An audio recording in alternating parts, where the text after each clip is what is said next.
This question is from Siddharaj. Namaskaram Sadhguru. Devi is a manifestation of divine, and you said many Devi temples all over the world were destroyed. I would like to know, why was Devi not able to protect herself? Oh.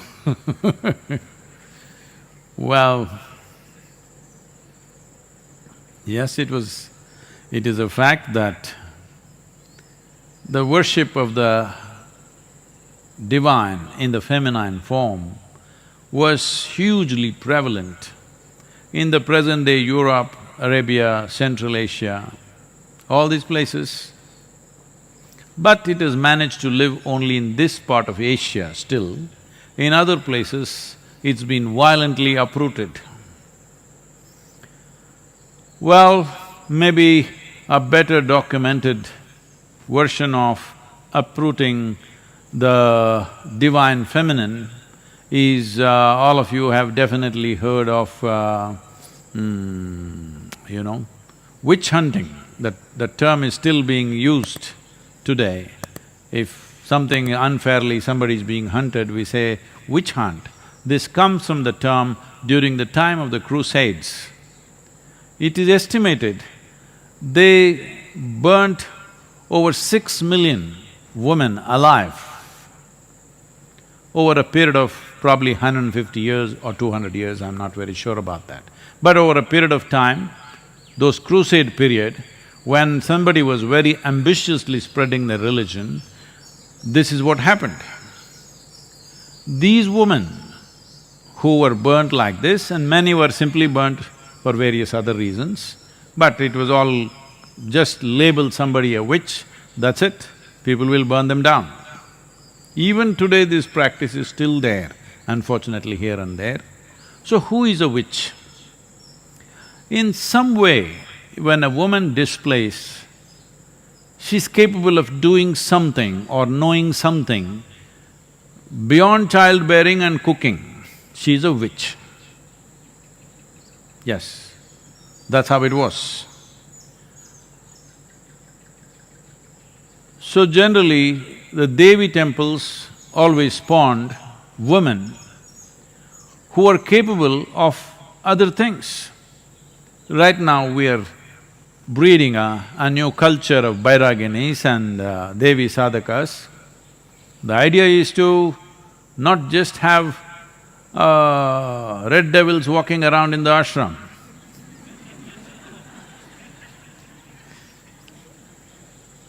The idea is, slowly divinity walks around. They may take their time, but gradually to produce what you considered as divine, which you enshrine, must live with legs.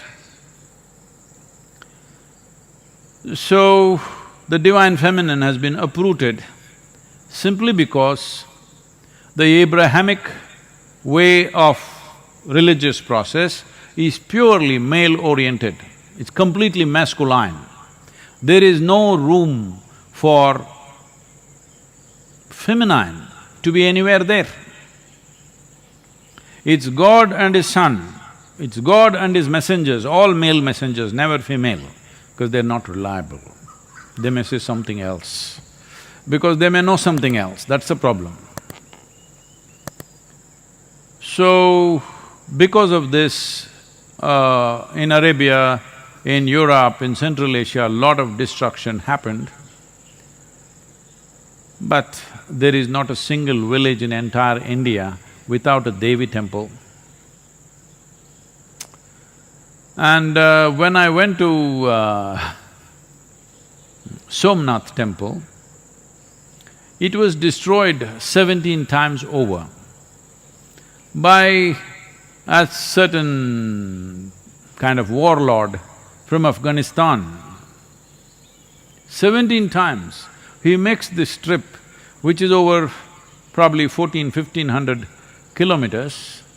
He makes this trip just to destroy this temple. First time I can understand, because there was wealth, there was gold and stuff. All right, he looted it, destroyed it, burnt it down and went. Why come second time? Maybe little more wealth. But after that, there was no wealth because people just put up small things. But he came 17 times and destroyed. So I was inquiring, what is it? The thing was, those three goddesses that they talk about in Arabia, pre-Islamic era, one of those goddesses, one of the deities, some devotee carried it from there and established it in the Somnath temple as a consort of Shiva. So they wanted to destroy that goddess. So the guy makes a 1400 kilometer trip 17 times on a horseback to destroy her. That is how important it is to destroy a woman in this world. That's how important it is. Because if you empower the feminine, then all the silly laws all the silly ideologies, laws of heaven and nonsense that you've created, all that will collapse. I will not go into the mechanics of how it'll collapse, but think through this. Suppose you accepted a woman as a god. Suddenly, going somewhere and living well will go away, because that's not the nature of the feminine. It is always masculine. He wants to go somewhere and then live well. At least to another place in this country, or another continent in this planet, or another galaxy, or another dimension called heaven, paradise, whatever you want to call it. This is a man's thing, he wants to go somewhere and then live well. He can't live well here, this is his problem. This is a huge masculine problem, that he cannot live well here. If you look at the male and female, you will see the feminine always wants to settle down, wherever little comfort, settle down and live well. Man wants to climb the mountain and settle down on the other side. This side of the mountain is not okay for him.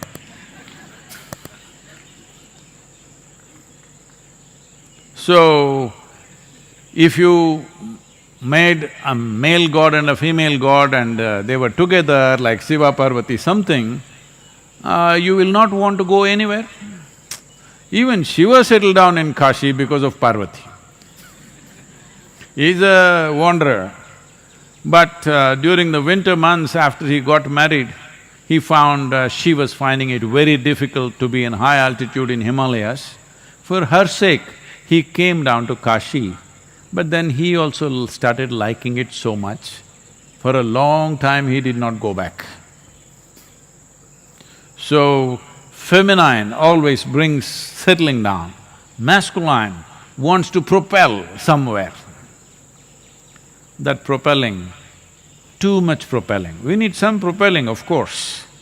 Too much propelling is causing enormous destruction on all levels of life. Today, a whole lot of people have started philosophizing only because we overdid our economy, viruses come to neutralize our economy. I am not saying that. This is not the way to balance our economy or our activity. There are more sensible ways to do this. And one important way to do it is empower the feminine. You will see in many ways this propulsion will come down a little bit. Either you must be inward oriented, then you can sit here. Or you are in some way bound to a woman, then you will sit here. Otherwise, single man can't control him, he's all the time on. If you are inward oriented, very effortlessly you will sit, otherwise a woman can tie you down. In many ways, the economy and the destruction of the planet has still not gone to that place where it's not irreversible, simply because most men still need a woman. Very few men who can live without a woman. They are either ascetics, so no problem, or they are super ambitious tyrants, they are a problem. Yes.